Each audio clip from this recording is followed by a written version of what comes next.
ये जो एसपी साहब का बयान है, विवेक सायम साहब का, ईस्ट खारी हिल्स के जो एसपी हैं, सुपरिटेंडेंट ऑफ पुलिस हैं, क्या इनका बयान एक बड़ा क्लू देता है क्या कि अभी इन्वेस्टिगेशन के बाद पता चलेगा और हो सकता है कुछ और लोग भी इसमें शामिल हो, तो किसी और दिशा में भी जाता दिख सकता है क्या ये केस? अभी तक तो ओपन एंड शट केस लग रहा था, आपने भी परसों कहा था। गरिमा जी नमस्कार, सभी विद्वान पैनलिस्ट को नमस्कार।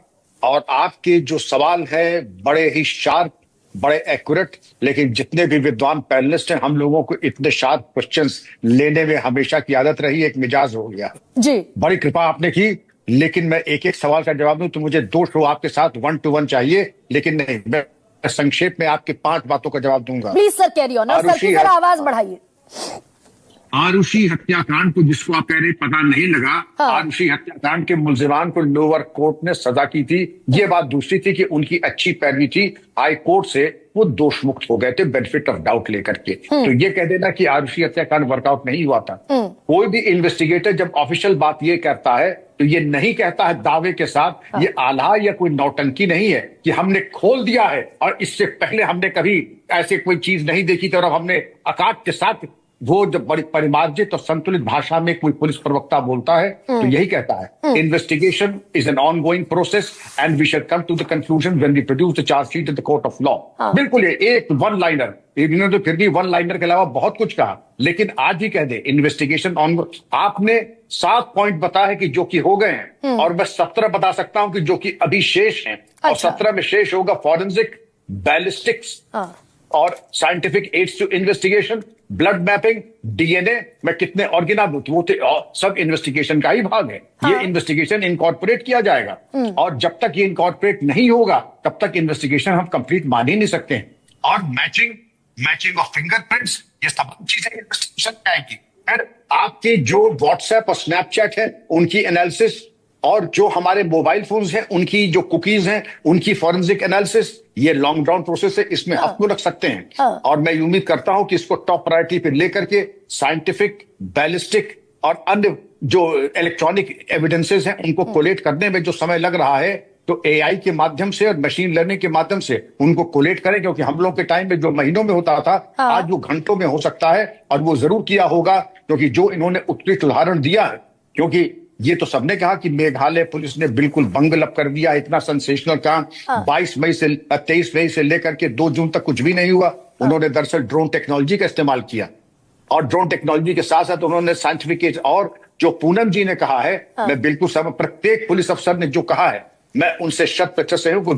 खोखले दावे नहीं करने चाहिए, और पुलिस ऑफिसर यही कहता है, now I won't speak, my gun will speak. Gun का मतलब माई पेन विल स्पीक। तो दावे कम करें, और जब चार्जशीट दें तो ऐसी फेल प्रूफ और फुल प्रूफ दें कि कन्विक्शन के अलावा उसमें कोई नहीं। और इस केस में जैसा मुझे लग रहा है, मुझे पूरा विश्वास है कि अभी आप क्या देखें, मुझे लग रहा है कि एज ए पुलिस ऑफिसर हमारे साथी मेरा मार्गदर्शन करेंगे, अभी इनमें से एक अप्रूवर भी निकलेगा। और जब अप्रूवर निकलेगा तो इन्वेस्टिगेशन फिर और ज्यादा फाइनल होगा। सर, यानी अभी तक जो प्राइमरी इन्वेस्टिगेशन है, मेरी समझ आप सभी से बेहद कमतर है, लेकिन अभी तक की जो प्राइमरी इन्वेस्टिगेशन है वो सीडीआर के हिसाब से, आपने कहा बैलिस्टिक अभी इन्वेस्टिगेशन होनी है, फॉरेंसिक इन्वेस्टिगेशन होनी है, टेक्निकल इन्वेस्टिगेशन होनी है, यानी अभी प्राइमा फेसाई जांच किसी और दिशा में भी आगे बढ़ सकती है। जो विवेक सायम कह रहे हैं सर जो विवेक सायम कह रहे हैं एसपी वहां के, कि कुछ और लोग भी मुब्तला इसमें हो सकते हैं, शामिल हो सकते हैं, तो जांच की दिशा उस तरफ भी आगे बढ़ेगी, ये पॉसिबिलिटी है। काल के गर्त में क्या है नहीं, लेकिन हम लोग जो अनुभवी लोग हैं, आप चावल के 4 दाने बोरी में से निकाल के बता सकते हैं कि बासमती है, सेला है, या भुजा हुआ है, या कौन सा है। तो अब तक की इन्वेस्टिगेशन से सभी हमारे एक्सपीरियंस्ड ऑफिसर्स ये बता देंगे, 99.99% जो आरोपी हैं यही वास्तविक हत्यारे हैं। लेकिन sir, motive of the murder, जो कि सबसे पहला पॉइंट होता है, मोटिव ऑफ मर्डर। अब कहा यह जा रहा था राज कुशवाहा प्रेमी है सोनम का, शादी करना चाहता था, इसीलिए खुद इंदौर में रुका रहा, और सुपारी किलर्स को भेज दिया गया शिलोंग ट्रेन से, किसी जरिए से। भाई ने आकर वो सारी थ्योरी क्वेश्चन कर दी। There was no affair between them. भाई जो है वो एक इंटरेस्टेड पार्टी है, भाई के बयान को बहुत ज्यादा महत्व न दें।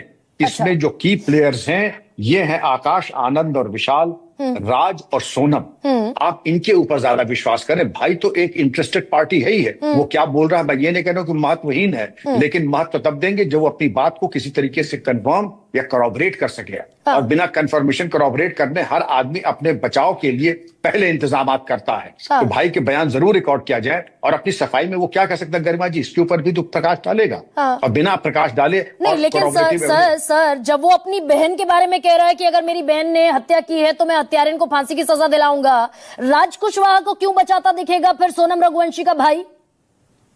अपने बचाव में आदमी कुछ भी कह सकता है, और ऐसा पहली बार नहीं हुआ है कि हत्यारे, अभी मैं हत्यारा नहीं कहूंगा क्योंकि अभी मामला पेंडिंग इन्वेस्टिगेशन है, लेकिन ऐसा हमने हमेशा देखा है कि हत्यारे का परिवार चुन चुन करके गाली देता है हत्यारे को कि साहब उसका सत्यानाश हो, उसका सर्वनाश हो। क्यों? अपने को बचाने में कि कहीं उसके पाप और अपराध के छींटे मेरे ऊपर ना आ जाए। यानी आप ये कह रहे हैं कि राज कुशवाहा और सोनम के अफेयर को, की थ्योरी को जो क्वेश कर रहा है सोनम का भाई, वो सिर्फ अपने आप को बचाने के लिए कि वी वर अनअवेयर, हमें पता ही नहीं था राज कुशवाहा और सोनम के अफेयर का। ये पॉसिबिलिटी है, और क्योंकि इसके अलावा उसके पास ये कहने के लिए और है क्या। मान लीजिए अगर वो सच्चाई साथ देगा, मैं समझता हूं कि थोड़ा नैतिक साहस की जरूरत पड़ेगी, और भगवान करे उसमें इतना नैतिक साहस हो। लेकिन मैं अपने अनुभव से कह सकता हूं कि ऐसी परिस्थिति में आदमी अपना बचाव पहले करता है, नैतिकता बाद में देखता है। तो यहाँ